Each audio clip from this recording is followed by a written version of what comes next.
فبأي آلاء ربكما تكذبان.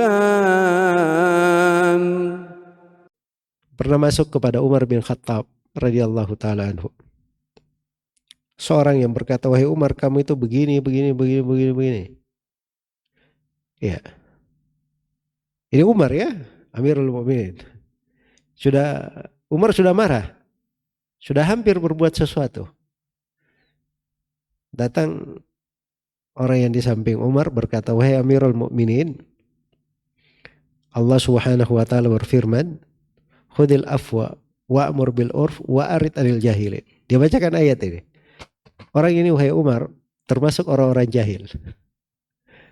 Maka Umar pun langsung diam radhiyallahu ta'ala anhu. Perhatikan ya bagaimana akhlaknya itu para sahabat. Ketika sudah dibacakan ayat, nggak ada lagi kata yang lain. Jelas ya? Beda dengan kita ya, sudah dibacakan ayat, sebagian hadits masih ada tapinya. Tapi kan harusnya kalau kita kayak gitu kan. Padahal Umar ini dimaklumi ya, beliau dahulu itu kayak bagaimana. Ya, baik. Jadi akhlak yang mulia ini subhanallah, kalau dijaga di dalam kehidupan, maka itu adalah pokok yang menjaga kebersamaan. Sebab seorang yang dengan akhlak yang mulia, dia akan bicara kepada orang itu sesuai dengan kadar yang diperlukan. Sesuai dengan kadar yang diperlukan. Karena uslub bicara sama orang itu tidak satu uslub berbicara dengan orang. Tapi untuk menjaga kebersamaan diberi pada setiap orang itu sesuai dengan kadarnya. Ya, kalau ada kesalahannya, ya banyak untuk dimaafkan. Kadang ada hal-hal yang dia lakukan. Kadang dari sudut baiknya kita tagaful. Tidak begitu cermat melihat. Sebab itu kadang sebagian subhanallah kalau dihitung ya, oh kamu berbuat begini, dihitung semua salahnya orang. Ya. Kalau mau dihitung salah, mungkin kita lebih banyak salah kita ya. Iya. Makanya para ulama itu sebut ketika Nabi marah kepada istrinya, itu dikatakan arrafa ba'dahu wa arada an ba'd. Nabi memberitahu sebagiannya dan berpaling dari sebagiannya. Itu akhlak mulia dari Rasulullah SAW. Ya, maksudnya kalau orang punya 10 kesalahan, ingatkan 1-2, kadar cukup dia sudah paham kesalahan dia yang lain. Gitu. Jangan katakan, oh kamu itu salahmu 1, 2, 3. Terus tunggu, yang ketiga ini bercabang lagi, ada 3 salah lagi di bawahnya. Nah, ini kayak orang main matematika saja ya. Nah, ini terlalu tajam. Ya, kadang kita harus masuk ya, itu kadang ada babnya mengobati. Mengobati kalau terlalu tajam itu bisa melukai gitu. Ya, bisa melukai. Jadi kadang ada hal-hal takaful. Ada hal ya, apalagi dalam kehidupan rumah tangga.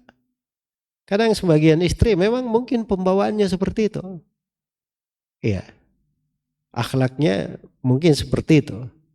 Ya kalau memang seperti itu dianggap biasa saja. Anggap saja bahwa itu adalah apa? Memang mungkin sudah ditakdirkan. Pintu ketaatan saya harus bersabar untuk ini. Begitu saja. Mudah.